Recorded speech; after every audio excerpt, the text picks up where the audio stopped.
үнөмдөөчү жаңы технологияларды колдонуп, жаңы уруктарды сыноого койгонбуз. Атайын жеме участкалары кошулду. Бүткөн көрсөтүлгөн ийгиликтерин, андай жетишкендиктерин сиздерге көрсөтүп бериш үчүн атайын чогулттук. В Романском районе при поддержке проекта реализуется поддержка по фермеров по выращиванию ранних овощей. Здесь фермеры выращивают в основном 3 культуры. Это пекинская капуста, белокочанная капуста и перец. Это мероприятие посвящено подведению таких предварительных итогов. Оно пока не финальное. Показать, какие сорта перца здесь выращиваются, какие технологии применяются для того, чтобы эти технологии получили распространение и вовлечь как можно больше фермеров. Здесь показывается разница между доходами и расходами, ну, в большей степени между прибылью, которую получают проектные фермеры и непроектные фермеры.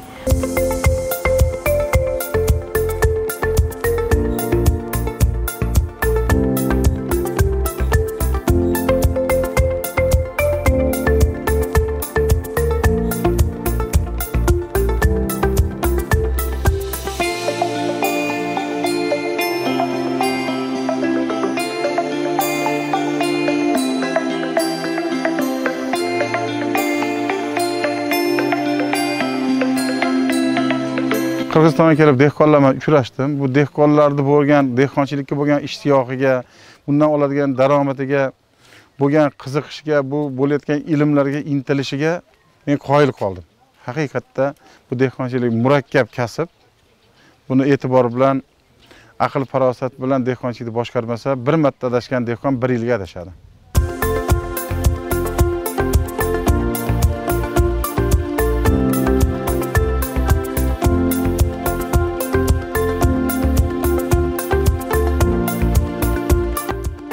Бүгін мына тала күні өткөрүлүп жатат экен.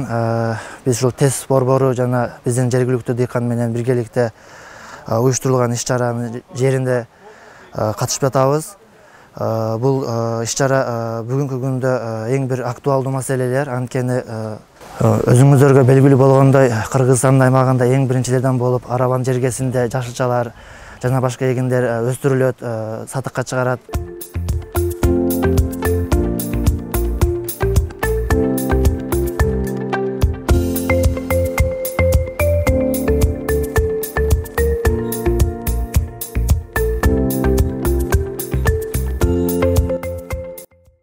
Тала күнүндө өтө орчундуу дыйкандарды толкунданткан, тынчсызданган маалыматтар бөлүштүрүлдү жана суроолор берип, биздин адистер аларга жооп берип атат.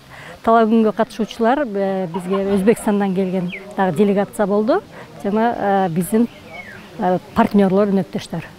Биз бүгүн ушул жерге атайын тала күнүнө катышып жатабыз. Бул жерде теория менен практиканын айкалышын көрүп атабыз да.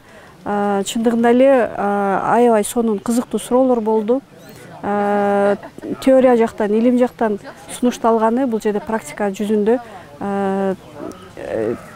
текшерилип, көрүлүп, ушундай дыйкандар менен жана илимпоз адамдардын ортосунда ушундай талкуулар болду.